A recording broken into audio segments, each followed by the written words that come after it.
Over the last couple of months, the Notion team has been releasing quite a few tiny updates to the Notion software, and individually they might seem really small and not too life-changing, but if you add them up together, then the user experience in Notion has become quite a lot better. And in this video, I want to show you all of these little tiny details. Let's get started right away. The first thing that changed is that you can now use dynamic dates in Notion database templates. The way this works is that if you use a database property or a date property, for example, add today in your Notion database template, then you can now choose whether you want this to be dynamic based on the time that this template is being duplicated, or if you want it to be on a fixed date. So for example, if you use the add today date, then this will change into whatever date the template is being duplicated. Or if you want it to be a fixed date, you can still do this as well. Another really neat feature is that you can now copy database properties with just one click. There's now this little extra button on the database properties that allows you to quickly copy the data over. So you can, for example, use that to paste it somewhere else. And yeah, this just makes it easier to work with database properties and quickly get some values. A nice touch for this is that for emails, you now have two buttons, one that actually copies the email address to your clipboard, and the other one that will send the email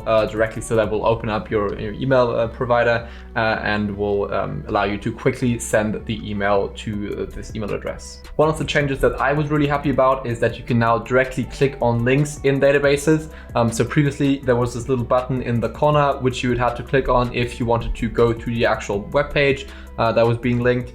Now you can click on the links directly, and the little button in the corner is there for copying the URL, just like it is with all the other database properties now. Next up, your recent pages. So the pages that appear when you go to the search menu, they are now being synced between all your devices. So if you open up the search menu on your desktop Notion app or on your phone, you'll always see the same recent pages, depending on which pages you visited, but they will be the same on all devices. There have also been big improvements for callout blocks, because you can now actually add other pieces of content, other blocks into your callouts, which makes them much more powerful.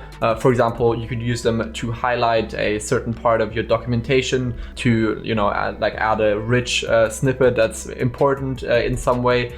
For example, again, if you use technical documentation, or if you're a student, you can use this to highlight certain parts of your work, of your study areas and your notes, to make them stand out and to make it easier for you to actually get a quick sense of what is important in your documents. And the same thing also works for block quotes now.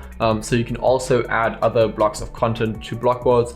And also there's now the option to have the size of the block quote be the same size of the normal text, so that it actually, the visual hierarchy is better. You have the option to have the normal text, or you can also choose to use a bigger text version like it was before in Notion. And lastly, you can now also add files to comments in your Notion pages.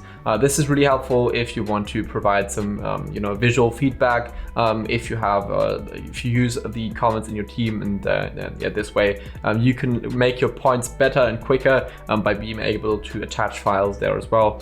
So a nice touch, and definitely one of the better features in this series of updates. All right, and that's it already for these tiny updates that have been made by the Notion team in the last couple of weeks and months. I actually think that they're quite nice updates, and some of the things are things that I was wishing for a long time. So it's great that they've now decided to do these updates.